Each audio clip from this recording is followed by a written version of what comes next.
उपस्थित धर्म परिवार, गरल सत्य है किंतु सुधा का नहीं कहीं भी अता पता है।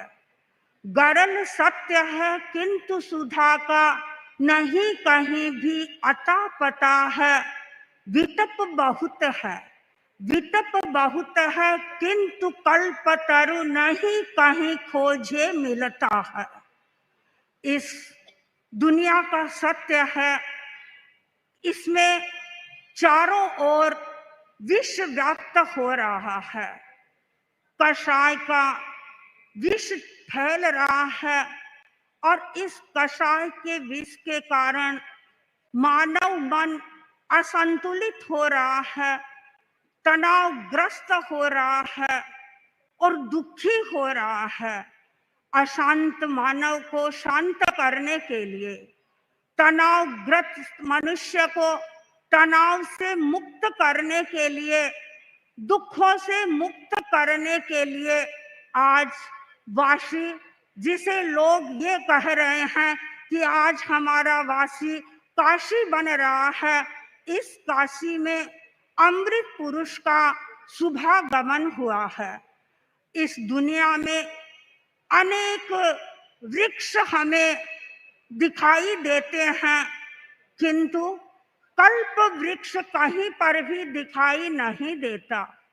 ठाणिंग सूत्र में 10 प्रकार के कल्प वृक्षों का उल्लेख मिलता है और हम जैन परंपरा के इतिहास में पढ़ते भी हैं कि यौगलिक समय में लोगों की सारी पूर्ति कल्प वृक्ष के माध्यम से होती थी। वे जो चाहते कल्प वृक्ष के नीचे बैठते, वह उसे उपलब्ध हो जाता।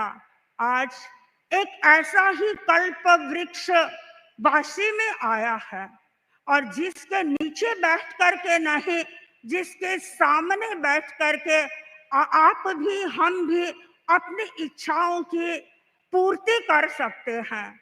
मैं आपको ये कहूं कि आप अपनी भौतिक आकांक्षाएं आचार्य वर्ग के सामने बैठेंगे और वे पूर्ति हो जाएंगी, यह संभव नहीं है, लेकिन कहीं कहीं यह संभव भी होता है। आचार्य वर्ग कुछ दिन पहले एक बहन आई थी और उस बहन ने बताया कि महाराज, मैं अभी जिस घर में रह रही थी उस घर में मन भी अशांत था, बिजनेस की दृष्टि से भी ऐसा लग रहा था लॉस हो रहा है। मैंने आचार्य वर्ग का मंगल पाठ सुना और मंगल पाठ सुनकर के मैंने घर भी शिफ्ट कर लिया और जब से मैंने मंगल पाठ सुना, घर शिफ्ट किया, मेरी तो सारी स्थिति बदल गई। मेरा मन भी शांत हो गया और हमारा जो बिजनेस चल रहा था वह बिजनेस भी अच्छा हो गया। तो गृहस्थों को तो कभी कभी भौतिक जो इच्छाएं हैं वे भी उनके आपके आशीर्वाद से पूरी होती है और आध्यात्मिक इच्छाएं जो व्यक्ति करता है अथवा आध्यात्मिक चिंतन उसके मन में आता है कि इस दृष्टि से मुझे विकास करना है, तो यह कल्पतरु ऐसा कल्पतरु है जिसके माध्यम से व्यक्ति अपनी इच्छाओं की पूर्ति कर सकता है। यह कहीं एक स्थान पर रहने वाला कल्पतरु नहीं है, ये जंगम कल्पतरु है। गत वर्ष हमने देखा राजस्थान के एक छोटे से गांव में बालोतरा में मर्यादा महोत्सव मनाया जा रहा था और आज हम इस कल्पतरु को देख रहे हैं, ये कहाँ पहुंच गया। ये मोहमयी मुंबई में पहुंच गया, नवी मुंबई में पहुंच गया, तो यह जंगल कल्पतरु यहाँ आया है। इस जंगम कल्पतरु के द्वारा आप क्या प्राप्त कर सकते हैं। संस्कृत के एक श्लोक में बताया गया है, प्रबोधाय विवेकाय, यानी इस कल्पतरु के द्वारा व्यक्ति ज्ञान को प्राप्त कर सकता है। आचार्यवर यहाँ आए हैं लोगों की चेतना को जागृत करने के लिए। बहुत से लोग ऐसे हैं जो ये अनुभव करते हैं कि हम जागृति का जीवन जीते हैं, लेकिन वे जागृत किसके प्रति है? अपने बाह्य जागृति के प्रति सजग हैं, अपने परिवार का विकास कर रहे हैं, अपने अर्थ का विकास कर रहे हैं और इस दृष्टि से उन्हें ऐसा लगता है कि हम जागृत हैं।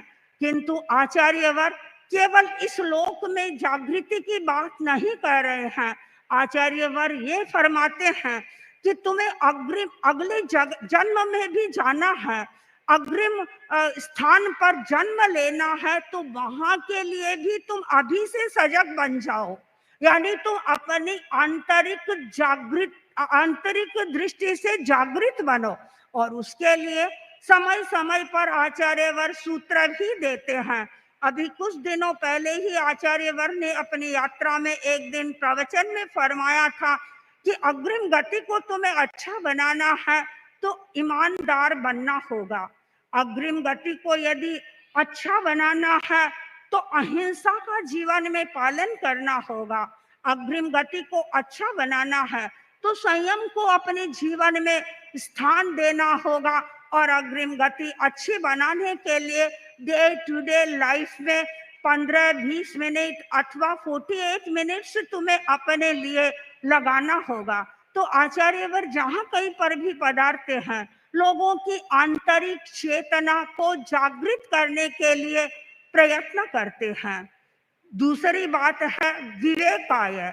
आचार्यवर लोगों की विवेक चेतना को जागृत करते हैं और जब व्यक्ति की विवेक चेतना जागृत हो जाती है तो वह हेय ज्ञेय उपादेय के बारे में चिंतन करता है।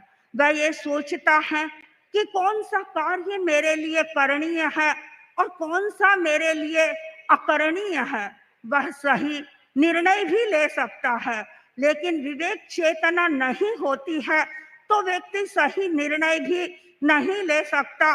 किसान को दंडित किया गया था और कहा गया कि या तो तुम 100 कोड़े खाओ और या 100 प्याज खाओ। किसान निर्णय नहीं ले सका कि मुझे क्या करना चाहिए, लेकिन अंत में कहा कि ठीक है, कोड़े भी मुझे खाने पड़ेंगे और प्याज भी खाने पड़ेंगे, तो चलो मैं कोड़े नहीं खाऊंगा, मेरा शरीर सलामत रहेगा तो मैं प्याज खा लूंगा। प्याज खाना शुरू किया, 4-5 प्याज खाए, मुंह जलने लगा, आंखों में पानी आने लगा और अब अगला प्याज तो वो खाने की कल्पना भी नहीं कर सकता, वहीं रुक गया और कहा नहीं नहीं, प्याज तो मैं नहीं खा सकता, मैं कोड़े खा लूंगा। और उसने कोड़े खाने शुरू किए, 5-7 कोड़े खाए। आखिर तो शरीर है, कितने कोड़े खा सकता, थोड़े कोड़े खाए और फिर कहा कि नहीं नहीं, कोड़े तो नहीं खा सकता, मैं तो फिर प्याज ही खा लूंगा। और ऐसे करके वह कितने तो उसने कोड़े खा लिए और कितने उससे प्याज खा लिए। जब व्यक्ति के भीतर विवेक चेतना नहीं होती है तो वह सही निर्णय नहीं ले सकता है। सही निर्णय के लिए आचार्यवर फरमाते हैं कि अपनी विवेक चेतना को जागृत करो। आचार्यवर यहाँ पधारे हैं हिताय च, यानी हित की चेतना को जागृत करने के लिए पधारे हैं। और प्रशमाय, यानी लोगों के भीतर उत्सम की चेतना को जागृत करने के लिए पधारे हैं कि किस प्रकार लोगों के सामने परिस्थितियां आए और वे हर परिस्थिति को समता के साथ में सहन कर सके। इस बात के सूत्र भी बराबर आचार्यवर से हमें उपलब्ध होते रहते हैं। और अंतिम बात है वह है तत्वबोधाय। परम पूज्य आचार्यवर यात्रा कर रहे हैं मुंबई के उपनगरीय क्षेत्रों की और नवी मुंबई में महोत्सव करने के लिए पधारे हैं। जहां कहीं भी पधार रहे हैं, आचार्यवर तत्व की अमृत वर्षा कर रहे हैं। और नंदनवन में जब आचार्यवर प्रवचन देते थे, तत्व ज्ञान का आकर आगम है भगवती सूत्र, और उस भगवती सूत्र पर परम पूज्य आचार्यवर ने अपने प्रवचन किए थे। तत्व को कितनी सरल भाषा में, सरस भाषा में जनता के सामने प्रस्तुत किया। एक दिन मैं आचार्यवर का प्रवचन सुन रही थी कर्मवाद के संदर्भ में। कर्मवाद अपने आप में गहरा विषय है, लेकिन आचार्यवर उसे किस प्रकार प्रैक्टिकल बना करके लोगों को समझा रहे थे। और खाली कर्म ही नहीं, कर्म के जो 8 प्रकार हैं वो व्यक्तित्व पर घटित कर रहे थे और एक एक बात श्रोता के गले उतर रही थी। आचार्यवर यहाँ पधारे हैं लोगों को तत्व बोध देने के लिए। और इससे आगे मैं ये कहना चाहूंगी कि आचार्यवर वाशी में पधारे हैं उत्सव मनाने के लिए। भारतीय परंपरा उत्सव की परंपरा रही है। यहाँ कभी होली का त्योहार मनाया जाता है, कभी दिवाली का त्योहार मनाया जाता है, कभी रक्षाबंधन मनाया जाता है, कभी दशहरा मनाया जाता है। यानी भारतीय लोग उत्सव प्रिय होते हैं। आचार्यवर भी यहाँ उत्सव मनाने के लिए आए हैं, लेकिन आचार्यवर जो उत्सव मनाएंगे उस उत्सव में आमोद प्रमोद नहीं होगा। उस उत्सव में लोग मिठाइयां नहीं खाएंगे। आचार्यवर जिस उत्सव को मनाएंगे वह मर्यादाओं का उत्सव है। उसमें आचार्यवर तेरा पंथ धर्म संघ की रीति और नीति के बारे में फरमाएंगे और लोगों को समझाएंगे कि तेरा पंथ धर्म संघ आज एक चिरजीवी धर्म संघ है। इसके कारण क्या है, इसके हेतु क्या है। एक बार परम पूज्य आचार्यवर का ही प्रवचन हो रहा था इस संदर्भ में, तो आचार्यवर ने कुछ बिंदुओं का उल्लेख किया था। आचार्यवर ने बताया था, फरमाया था कि संघ को चिरजीवी बनाने का सबसे एक पहला सूत्र हो सकता है नायक निष्ठा और नायक के इंगित के प्रति निष्ठा। जिस संघ के सदस्यों में नायक के प्रति निष्ठा और नायक के इंगित के प्रति निष्ठा होती है वह संघ चिरजीवी बनता है। दूसरी बात आचार्यवर ने फरमाई थी न्याय निष्ठा की। जिस संघ के सदस्यों में न्याय के प्रति निष्ठा होती है वह संघ चिरजीवी बनता है। तीसरी बात आचार्यवर ने फरमाई थी वह है नीति निष्ठा।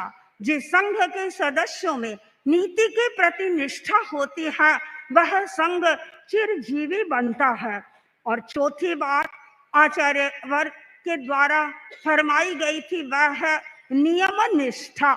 यानी जिस संघ में नियमों का अनुपालन होता है, जिस संघ में मर्यादाओं का पालन होता है वह संघ चिरजीवी बनता है। और मैं अनुभव कर रही हूँ स्वयं आचार्यवर नियमों के प्रति कितने जागरूक हैं। हमारी एक मैनुअल बना हुआ है, अनुशासन संहिता बनी हुई है और जिसमें हमारे साधु साधियों के अनेक नियम लिखे हुए हैं। तो आचार्यवर एक एक नियम के बारे में ध्यान रखते हैं, कहीं किसी नियम का अतिक्रमण किसी को नहीं करने देते हैं। आचार्यवर अभी हमें गणपति सिखावन एक ग्रंथ का वाचन करवा रहे थे और उस ग्रंथ में जयाचार्य ने मघवा गणे को शिक्षा दी है कि तुम इस बात का ध्यान रखना कि साधु साधियों से मर्यादाओं का पालन कराते रहना। और मुझे ऐसा लगता है वह मघवा गणी को के लिए नहीं, तेरा पंथ के सब आचार्यों के लिए शिक्षा दी गई थी और आचार्यवर उस शिक्षा को अपने जीवन में उतार रहे हैं। यानी एक एक नियम के प्रति जागरूक है। और आज एक सूत्र और बताया था और वह नव निर्माण निष्ठा। यानी संघ का निर्माण कैसे हो, संघ में नए सदस्य कैसे बढ़े, इनके प्रति जो संघ जागरूक रहता है वह संघ प्रवर्धमान होता है, वह संघ चिरजीवी होता है। और संघ की चिरजीविता का सबसे बड़ा हेतु है वह है अनुशासन का। और तेरा पंथ धर्म संघ में वह अनुशासन आज भी वैसे ही चल रहा है। एक आचार्य की डोर में पूरा संघ बंधा हुआ है और जितने भी अन्य संप्रदाय के साधु साधियां देखते हैं उन्हें लगता है कि सचमुच में अनुशासन है वह तेरा पंथ धर्म संघ में है। मैं अपने एक अंतिम बात के साथ ही अपने वक्तव्य को विराम देना चाहूंगी। आचार्यवर दक्षिण भारत की यात्रा कर रहे थे और दक्षिण भारत की यात्रा के दौरान आचार्यवर की सन्निधि में मूर्ति पूजक संप्रदाय के तपा गच्छ के नर रत्न सुरेश्वर जी आचार्यवर से मिले थे और उन्होंने कहा कि मैं मूर्ति पूजक संप्रदाय का हूं, लेकिन मुझे गौरव हो रहा है इस बात को कहते हुए कि अनुशासन हमें कहीं सीखना है तो वह तेरा पंथ से सीखना है।